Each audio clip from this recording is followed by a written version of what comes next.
जैसे कि मैंने प्रॉमिस किया था कि पार्ट 2 में मैं आपको बताऊंगी कि 4R प्रिंसिपल क्या है इंग्लिश का। तो reading, listening, writing and speaking. अब बहुत बार लोग कहते हैं कि कैसे पढ़ें, तो पढ़ने के लिए जो ये है कि आप किसी भी चीज़ को लें, कोई भी बुक लें।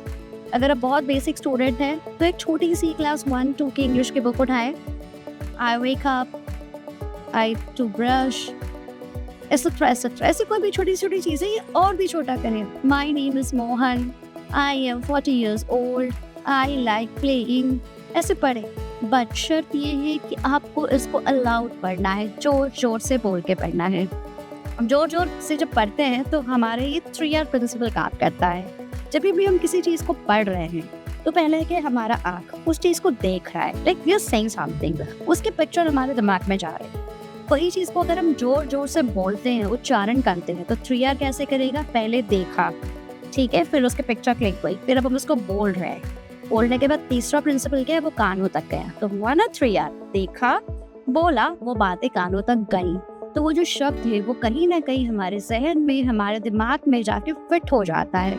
और जब नेक्स्ट टाइम हम उस चीज़ को यूज़ कर रहे हैं, अब जैसे बहुत बेसिक बच्चा है और वो लाइक पहली बार पढ़ रहा है, कंफर्टेबल पहली बार पढ़ रहा है, कंफर्टेबल का पेज पहली बार पढ़ रहा है, या व्हीकल पहली बार पढ़ रहा है, तो ये वर्ड जो है जो उसने पढ़ा है ये उसके जहन में तब रहेगा जब वो 3R प्रिंसिपल फॉलो करेगा। देखेगा, जोर से बोलेगा, जैसे ही वो शब्द निकलेंगे वो कानों तक जाएंगे। तो इससे क्या होता है कि जो वोकैबुलरी है जो हमारे पास नहीं होती है उसको हम धीरे धीरे ग्रास्प करते हैं। कभी है वोकैबुलरी की 3R प्रिंसिपल रीडिंग को फॉलो करें और आप इसको ट्राई करके देखें।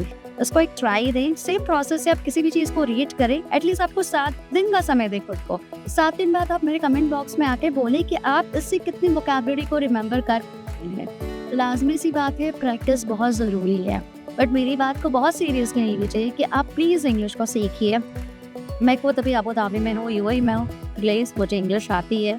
मैं कहीं पे भी जाती हूँ, किसी भी सुपर मार्केट में भी जाती हूँ, अगर मेरी बिलिंग कर रही होती है तो वहाँ पे किसी भी कंट्री के लोग हो सकते हैं। May be the person sitting next to the counter में might be a Filipino, a European, an African. तो ये प्रॉब्लम है जो मैं आपको बता रही हूँ। जो आप किसी भी कंट्री में जा रहे हैं, सिर्फ यूएई में नहीं, तो आप जाके फेस कर सकते हैं। Fine, whether you're traveling to any other country, whether you're a male or a female, working professional or a kid, you should know how to speak English. Communication is very important. It's a language.